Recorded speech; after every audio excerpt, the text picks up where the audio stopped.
The Present Crisis, a poem by James Russell Lowell, 1819 to 1891, a poem written about the annexation of Texas and the introduction of slavery to Texas. When a deed is done for freedom through the broad earth's aching breast, runs a thrill of joy prophetic, trembling on from east to west. And the slave, where'er he cowers, feels the soul within him climb to the awful verge of manhood, as the energy sublime of a century burst full blossomed on the thorny stem of time. Through the walls of hut and palace shoots the instantaneous throe, when the travail of the ages rings earth's systems to and fro. At the birth of each new era, with a recognizing start, nation wildly looks at nation, standing with mute lips apart, and glad truth's yet mightier man-child leaps beneath the future's heart.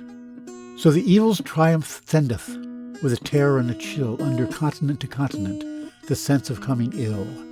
And the slave, where'er he cowers, feels the sympathies with God, in hot teardrops ebbing earthward, to be drunk up by the sod, till a corpse crawls round unburied, delving in the nobler clod.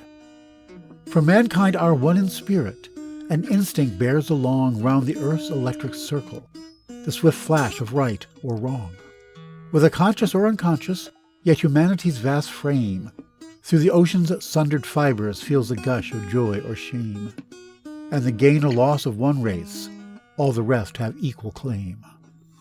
Once to every man and nation comes the moment to decide, in the strife of truth with falsehood, for the good or evil side. Some great cause, God's new Messiah, offering each the bloom or blight, parts the goats upon the left hand, and the sheep upon the right. And the choice goes by forever, twixt that darkness and that light. Hast thou chosen, O my people, on whose party thou shalt stand, ere the doom from its worn sandals shakes the dust against our land? Though the cause of evil prosper, yet 'tis truth alone is strong, and albeit she wander outcast now, I see her around her throng, troops of beautiful tall angels, to enshield her from all wrong. Backward look across the ages and the beacon moments see, that like peaks of some sunk continent jut through oblivion's sea. Not an ear in court or market for the low foreboding cry of those crises, God's stern winnowers, from whose feet earth's chaff must fly. Never shows the choice momentous till the judgment hath passed by. Careless seems the great avenger, history's pages but record one death grappled in the darkness, twixt old systems and the word. Truth forever on the scaffold, wrong forever on the throne. Yet that scaffold sways the future, and behind the dim unknown standeth God within the shadow, keeping watch above his own. We see dimly in the present what is small and what is great, slow of faith how weak an arm may turn the iron helm of fate. But the soul is still oracular, amid the market's din, lest the ominous stern whisper from the Delphic cave within, they enslave their children's children, who make compromise with sin. Slavery, the earth-born cyclops, fellest of the giant brood, sons of brutish force and darkness, who drench the earth with blood, famished in self-made desert, blinded by our purer day, gropes in yet unblasted regions for its miserable prey. Shall we guide its gory fingers where our helpless children play? Then to side with truth is noble when we share her wretched crust, ere her cause bring fame and profit, and 'tis prosperous to be just. Then it is the brave man chooses while the coward stands aside, doubting in his abject spirit till his Lord is crucified, and the multitude makes virtue of the faith they had denied. Count me o'er earth's chosen heroes. They were souls that stood alone, while the men they agonized for hurled their contumelious stone, stood serene and down the future saw the golden beam incline to the side of perfect justice, mastered by their faith divine, by one man's plain truth to manhood, and to God's supreme design. By the light of burning heretics, Christ's bleeding feet I track, toiling up new Calvaries ever, with a cross that turns not back.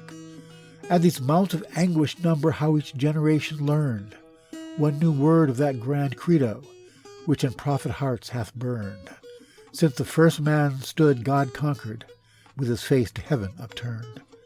For humanity sweeps onward, where today the martyr stands. On the morrow crouches Judas, with a silver in his hands.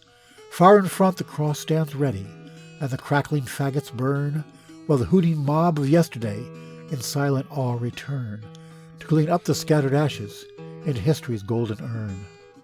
'Tis as easy to be heroes as to sit the idle slaves of a legendary virtue carved upon our fathers' graves. Worshippers of light ancestral make the present light a crime. Was the Mayflower launched by cowards, steered by men behind their time? Turn those tracks toward past or future, they made Plymouth Rock sublime. Were they men of present valor, stalwart old iconoclasts, unconvinced by axe or gibbet that all virtue was the past's? But we make their truth our falsehood, thinking that hath made us free, hoarding it in mouldy parchments, while our tender spirits flee the rude grasp of that great impulse which drove them across the sea. They have rights who dare maintain them.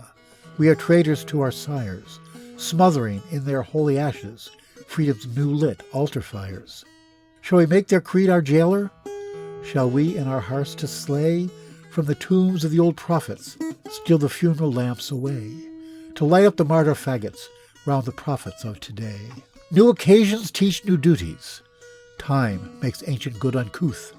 They must upward still and onward, who would keep abreast of truth. Lo, before us gleam our campfires.